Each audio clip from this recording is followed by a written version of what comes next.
Another big thing is Will Shipley going to be healthy this week? That's tough because that's one person that they can't afford to lose. Obviously, they have Maffa, but they do better as a 1-2 punch. Yeah.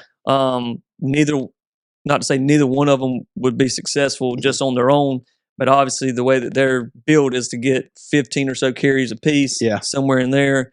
If you got to put it all on Maffa and then go to a third string back this week, and you're obviously taking on a pretty good team in Notre Dame, their defense.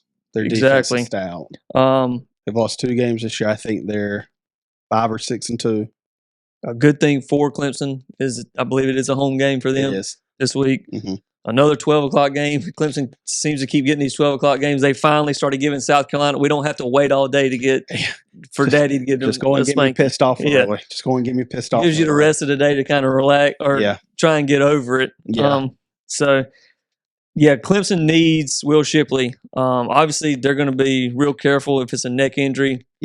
Ankles, stuff like that. You can kind of tough it out, but a neck injury is not something you want to play with, especially for a player of his caliber that's going to be playing on Sundays here in the future. When they use him so much, they use him in different facets of the game. He's special teams. They use him out of the backfield. He catches the ball out of the backfield. Exactly. I did see he is the bright spot of their offense. I did say he was in like a collar spine. Right. That's not a good sign. And it could just be a precaution. Right. It is, it's not something I would be overly concerned about just because they kind of probably do it as a precaution.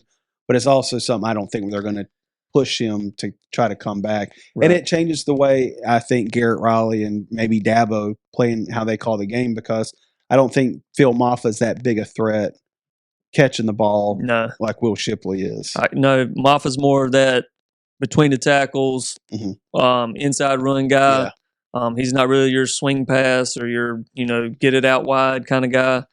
So it definitely changes how you do the offense. And it's somebody they got to have. But again, if you're just personally as Will Shipley, and we talked about it last week with Caleb Williams sitting out, that situation a little bit different because there's nothing wrong with Caleb Williams to sit out a game. Yeah. If you're Will Shipley and you've got a potential neck injury or something like that, at this point you're 4-4. You're not going to play for the ACC championship game. Nope. You're not going to play for the national championship. Not to say, hey, let's sit out the rest of the year. But let's not rush ourselves back. Exactly. Especially with a neck injury. Again, if it's an ankle that you can just wrap up tight, something like that, a shoulder, okay, but a neck injury is not on. I mean, that could be a life thing, that could change his entire life with a neck injury. So, and a good thing about Dabo and staff is they're not the ones to try and risk kids personally just to try and win a football game. No, I think this was even when Trevor Lawrence was there. I know he had a concussion. That's not something you want to play with. And I think he could have played that week. I think it's when they played Syracuse. Yep.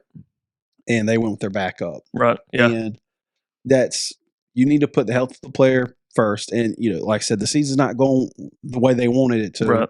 I don't think that has too much of a a deciding factor. But it's also you don't want to risk it because I didn't see it happening live because our game was still on. So I was watching that. And it could have been a stinger or something like that, but those stingers, they're painful and they can last. It was enough to keep him out of the game, so clearly it's something. It's not anything. They're going to need him. If not, maybe it forces Riley's hand to do something different in the offense, and maybe that kind of benefits Clemson against Notre Dame. But I don't see it going very well for him this week. No. It is a very close game as far as the line, with Notre Dame being favored by 3. Yeah. I think – obviously Vegas thinks it's going to be a defensive game with 44.5 being the over-under. I'm not expecting an offensive onslaught between these two teams. I was definitely going to, if we were able to legally bet in South Carolina, I would probably hammer the under. Yeah, take that under. Yeah. But we'll talk a little bit more about that game at the end of the show.